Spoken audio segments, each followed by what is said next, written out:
जी means organic chemistry. हमारा chapter है general organic chemistry और हमारा टॉपिक 4 है कार्बोकेटाइंस।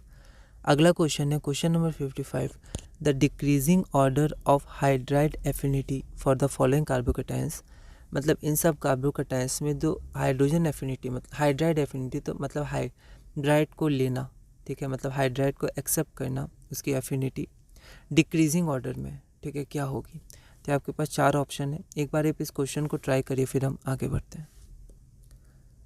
तो हाइड्राइड एफिनिटी, तो ये हाइड्राइड को लेकर न्यूट्रल मॉलिक्यूल बनाना जाएगा, ठीक है। तो सबसे ज़्यादा एफिनिटी उसकी होगी जो कम स्टेबल होगा, ठीक है। जो बहुत कम स्टेबल होगा वही चाहेगा कि हाइड्राइड को लेकर H- को लेकर न्यूट्रल बना ले, स्टेबल हो जाए, ठीक है। तो जो ज़्यादा स्टेबल होगा उसकी एफिनिटी कम होगी एज़ कम्पेयर टू जो कम स्टेबल होगा। तो हाइड्राइड एफिनिटी उसकी ज़्यादा होगी जिसकी स्टेबिलिटी कम होगी। इसको हम देखें तो hydride affinity is inversely proportional to stability. अगर स्टेबिलिटी ज़्यादा होगी तो वो खुद स्टेबल है, तो हाइड्राइड को वो कम चाहेगा, एफिनिटी उसकी कम होगी, ठीक है, एज़ कम्पेयर टू उस मॉलिक्यूल का जो उस कार्बोकेटाइन का जो खुद अनस्टेबल है। तो वो चाहेगा हाइड्राइड आए और न्यूट्रल हो, ठीक है, स्टेबल हो जाए। तो यहाँ पर अगर हम ए देखें तो एलाइलिक कार्बोकेटाइन है, इसको एलाइल कार्बोकेटाइन भी कह सकते हैं, ठीक है।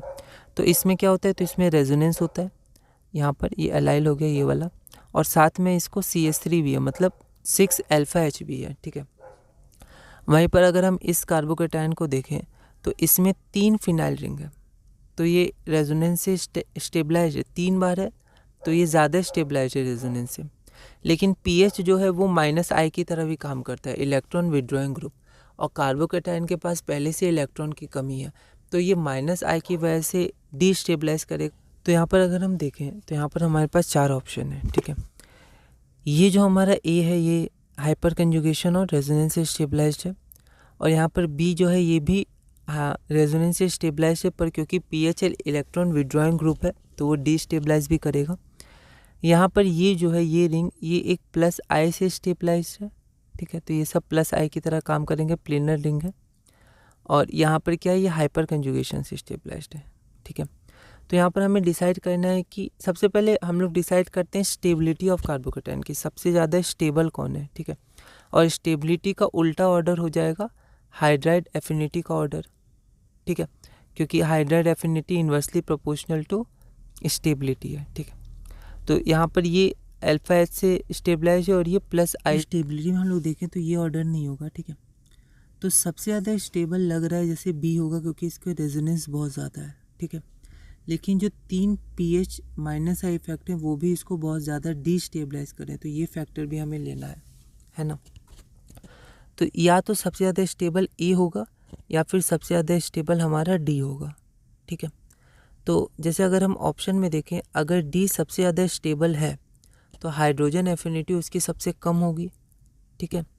तो यहाँ पर हमारा ऑर्डर क्या दिया है, तो यहाँ हम लोग को बोला गया है decreasing order of hydride infinity, ठीक है। तो डी सबसे लास्ट में आना चाहिए। तो हम देख सकते हैं ज़्यादातर केस में डी सबसे लास्ट में, ऑप्शन के हिसाब से बनाएंगे, क्योंकि कन्फ्यूजन है डी ज़्यादा स्टेबल है या ए ज़्यादा स्टेबल है।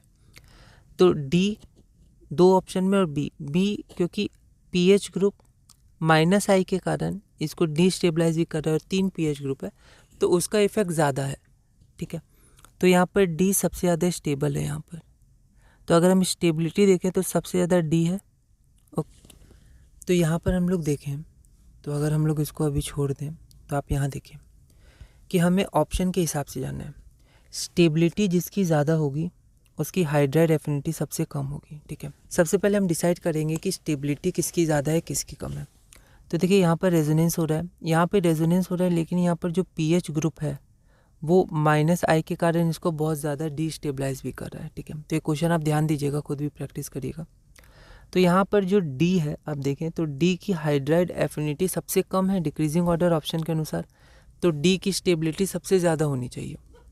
उसी प्रकार ऑप्शन सी और डी में देखें तो बी की हाइड्राइड एफिनिटी सबसे कम है, तो बी की स्टेबिलिटी सबसे ज़्यादा होनी चाहिए। तो बस हमें डिसाइड करना है ऑप्शन के अनुसार कि बी ज़्यादा स्टेबल है या डी। अब क्योंकि बी में रेजोनेंस स्ट्रक्चर्स बहुत ज़्यादा हैं, लेकिन बी में क्या है कि -I इफेक्ट के कारण, pH के -I इफेक्ट के कारण यहाँ पर C+ जो है वो ज़्यादा डीस्टेबलाइज हो जाएगा।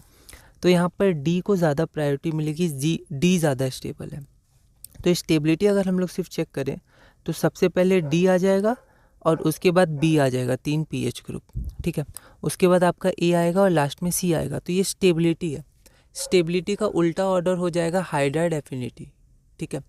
तो सी सबसे कम स्टेबल है, तो वो चाहेगा जल्दी से जल्दी हाइड्राइड आए और स्टेबल करे। तो सी की हाइड्राइड एफिनिटी सबसे ज़्यादा, उसके बाद ए की, उसके बाद बी की, उसके पास डी की, ठीक है। तो ये टिपिकल क्वेश्चन था। एक बार आप इसको खुद भी देखिएगा कि कहाँ क्या चीज़ हो रहा है ना। मैंने थोड़ा समझाया, तो आप इसको एक बार खुद भी ट्राई करिएगा। तो इसका आंसर आपका बी दिया है, ठीक है। तो ये आपका आंसर बी हो जाएगा। तो इस वीडियो में हमने क्वेश्चन नंबर 55 पूरा किया। अगले वीडियो में हम क्वेश्चन नंबर 56 करेंगे और टॉपिक 4 में आगे बढ़ेंगे।